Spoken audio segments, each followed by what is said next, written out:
Marcella diambil sumpah janji anggota PAW DPRD. DPRD Jateng sahkan 3 perda. DPRD apresiasi langkah cepat Pemprov atasi bencana alam. Jawa Tengah memiliki gedung pusat data dari BSSN. PPID jadi ujung tombak keterbukaan informasi publik. Hai dulur Jateng, apa kabar hari ini? Selama beberapa menit ke depan, Parlemen Inframe akan menemani Anda dengan rangkaian informasi kegiatan DPRD Provinsi Jawa Tengah bersama saya Priscila Chandra. Dan saya Esther Lambang, dan inilah Parlemen Inframe selengkapnya.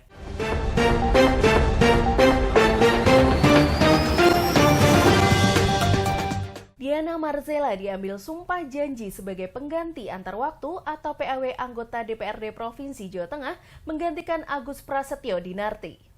Pada Jumat 30 Desember 2022, Diana Marcella diambil sumpah janji sebagai pengganti antar waktu atau PAW anggota DPRD Provinsi Jawa Tengah, menggantungkan Agus Prasetyo Dinarti karena yang bersangkutan telah meninggal dunia. Pengambilan sumpah janji dilakukan dalam rapat paripurna dipimpin Wakil Ketua Sukirman dan turut menyaksikan Gubernur Jawa Tengah Ganjar Pranowo. Sesuai berita acara KPU Jawa Tengah pada 16 September 2022, Diana Marcella dinyatakan memenuhi syarat sebagai calon PAW anggota DPRD menggantikan Agus Prasetyo Dinarti Wibowo. Keputusan tersebut diperkuat oleh PP nomor 12 tahun 2018 tentang pedoman penyusunan tata tertib DPRD Provinsi, Kabupaten, dan Kota. Usai diambil sumpah janji, Sukirman berharap Diana Marcella dapat menjalankan amanah yang telah diberikan masyarakat Jateng dan anggota Badan Pembentukan Peraturan Daerah atau Bapemperda. Diana Marcella merupakan wakil rakyat dari daerah pemilihan atau Dapil Jateng 11 meliputi Cilacap dan Banyumas. DPRD Provinsi Jawa Tengah mengesahkan 3 perda dalam rapat paripurna pada Jumat 30 Desember 2022.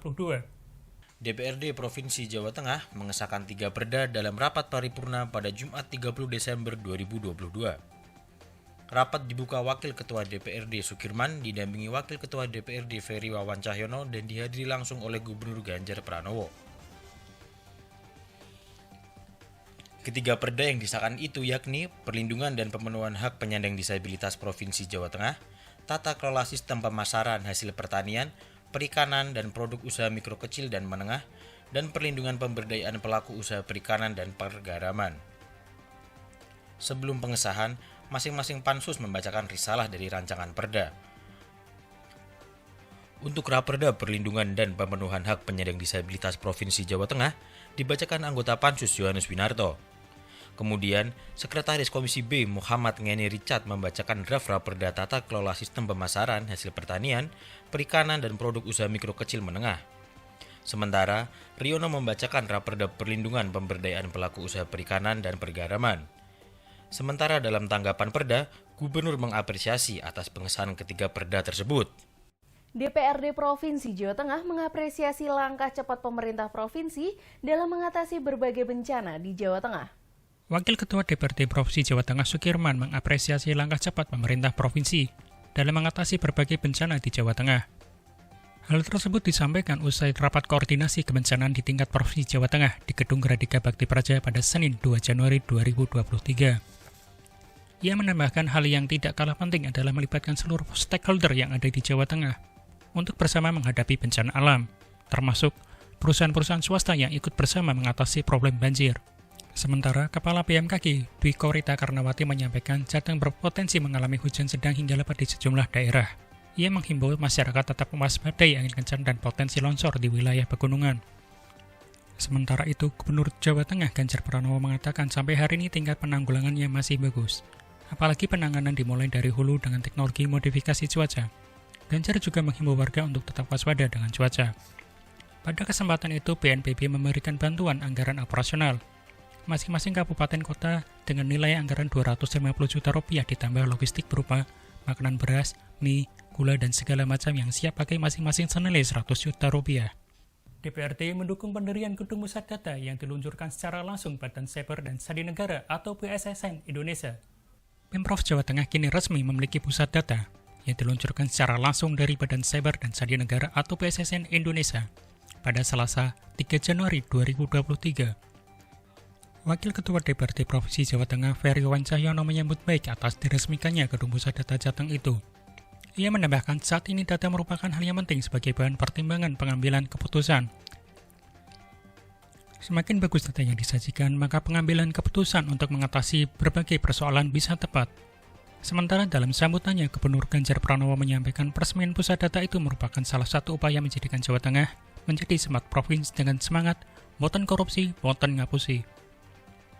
Sementara itu, Kepala BSSN Hisna Siburyan mengaku siap mendukung Provinsi Jawa Tengah melakukan percepatan penerapan sistem pemerintah berbasis elektronik atau SPBE melalui pembangunan tata kelola keamanan cyber yang dapat terkoneksi dengan Pusat Data Nasional atau PDN itu.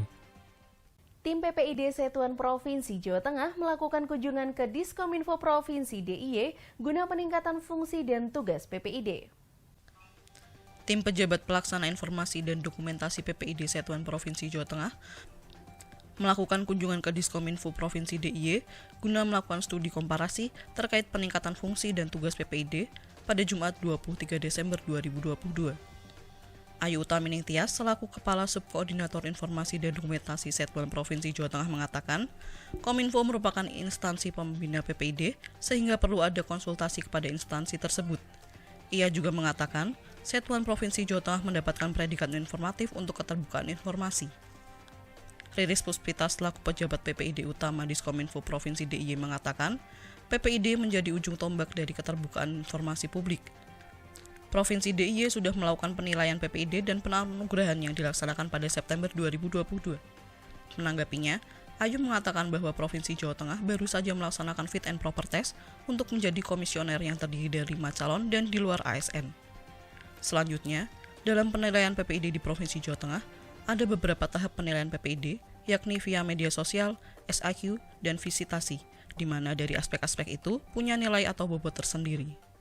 Saya Priscila Chandra. Dan saya Esther Lambang. Terima kasih atas perhatian Anda. Salam Berlian TV, Aspiratif, informatif.